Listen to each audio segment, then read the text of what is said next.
Hello, everybody. This is episode 20. I don't know if this is going to be controversial or not. I think it could be, but this is my episode on whether blackface can be done tastefully in the year 2021.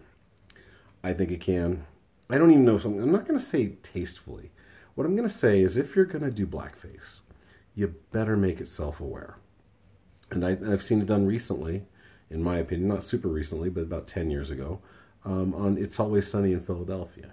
If you can make it so you look like the idiot, you're not trying to make a blackface character look like an idiot, then I think you can get away with it.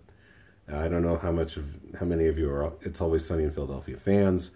I love the show. I honestly think it may be the best sitcom ever. And I'm a huge Seinfeld fan. The first 10 years of The Simpsons I loved. But I think this show is so ridiculous and so funny. And it's been on, I think, now for 14 seasons. I mean, it's a great show to me. A lot of people don't like it. I mean, it's 5 idiots, acting like idiots. But the writing's really good, and it's just, they're so over-the-top ridiculous. It's a very entertaining show to watch. And one of my favorite episodes is when the gang does Lethal Weapon 5. If you haven't seen it, please do. You owe it to yourself. It's a great show. It's a great episode, I should say, where the guys decide they're going to do, especially Mac and Dennis, decide they're going to do their own little Lethal Weapon 5 show, movie. Their own the final sequel to Lethal Weapon 5. And it's just hilarious because somebody has to play Murtaugh, right? Somebody has to do blackface, I guess. Maybe not. I mean, you can still act like a person and not have to put on their skin color.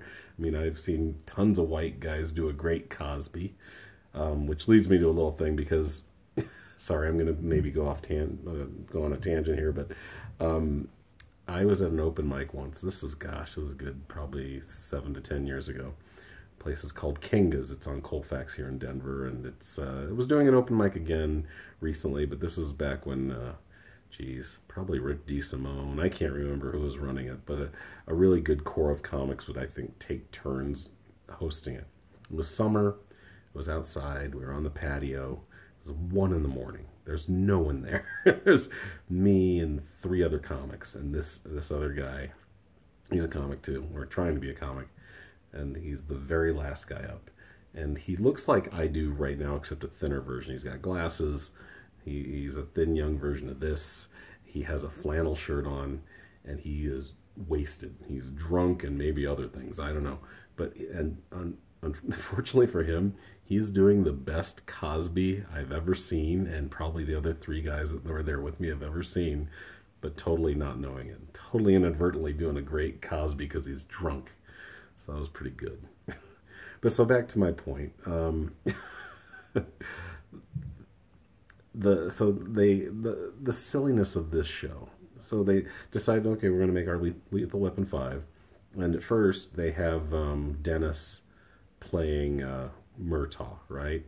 And it's ridiculous. He's in blackface. And he's doing his best Danny Glover impression he can.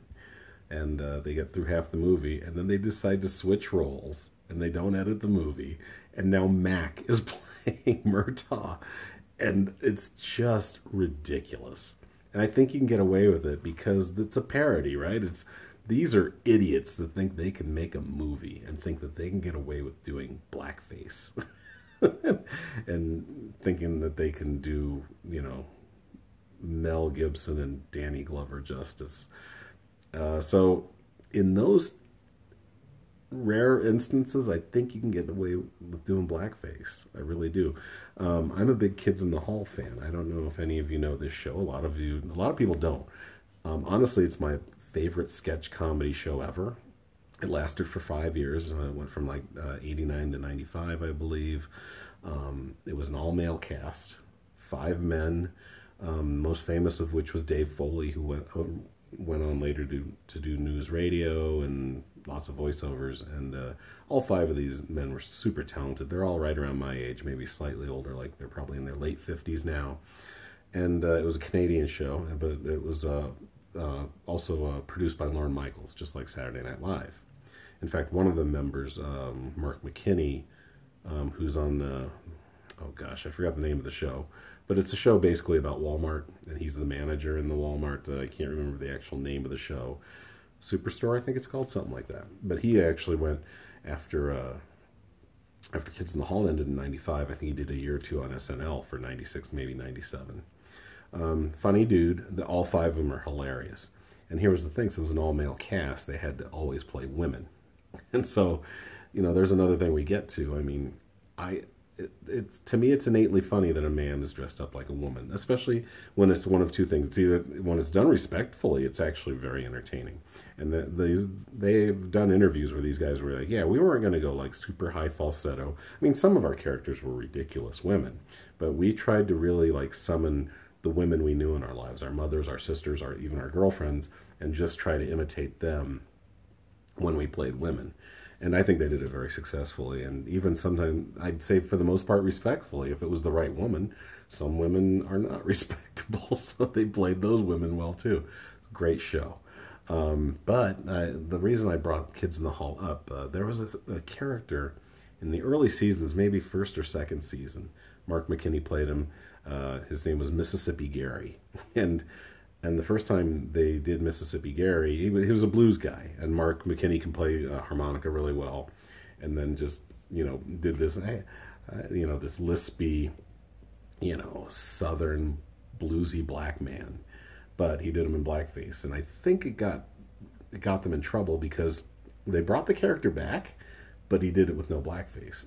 And to be honest, it was just as funny. So that was one of those cases where they didn't need to do blackface, and they made the adjustment. And it was a good idea. And in fact, when they went with the character, they actually, instead of just making him Mississippi Gary, he was a white guy playing a black blues man. So it was pretty funny. He's like, you probably all wonder why I'm playing harmonica and doing the ham bone. I know, look at me. I'm from Vermont. And it ended up being a really good bit. They did a few other sketches with him, with the Mississippi Gary character. But it did appear that after that the first time they did it in blackface, it probably was not well received, or they probably got some letters because the very next time they did it, he was not in blackface anymore. So there's 2 sides of that coin. Like I said, I think in Always Sunny in Philadelphia you can get away with it, where you look like the idiot. You're not trying to play a character who's black. You're playing an idiot who thinks he can play a character who is black.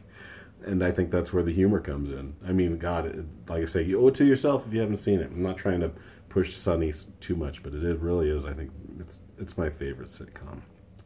And you should respect my opinion, because it's an average guy opinion. I don't have too much else to talk about, but I got 100 seconds I'd like to kill. I can't think of too much other blackface, because that's just uncomfortable. You look back in history at Al Jolson. God, even when Ted Danson did it, I don't know if any of you remember that. That was, he was dating Whoopi Goldberg at the time, which is one of the weirdest Hollywood couples in the history of Hollywood couples.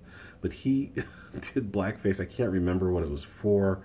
It was brutal. Especially, you look at, maybe I could sort of get away with doing blackface and maybe sort of look black because my features are a little softer, but Ted Danson is one of the whitest guys out there with very pointy, sharp features. It must have looked ridiculous. I don't remember ever seeing it. I remember hearing about it when it happened. It was probably in the late 80s, early 90s. I don't know. Life is crazy. Sometimes people do blackface still. To be fair, I don't know if I've seen anyone else do blackface outside like a party, I just thought about it. I've been Flavor Flav at like 3 different Halloweens. I mean, one was even after the year 2000, because I like to strike while the iron's hot, apparently. I never did in blackface. That's pretty easy to do Flavor Flav. Put a clock around your neck, put your baseball hat on sideways, and wear some sunglasses and say, yeah, boy, a lot. That's pretty easy. You don't need to put black on your face to be Flavor Flav. Anyway, so a little babbling. Hopefully that was entertaining. Love you guys. See you next time on Average Guy Opinions. Have a great day, night, afternoon, or whatever you're doing. Bye.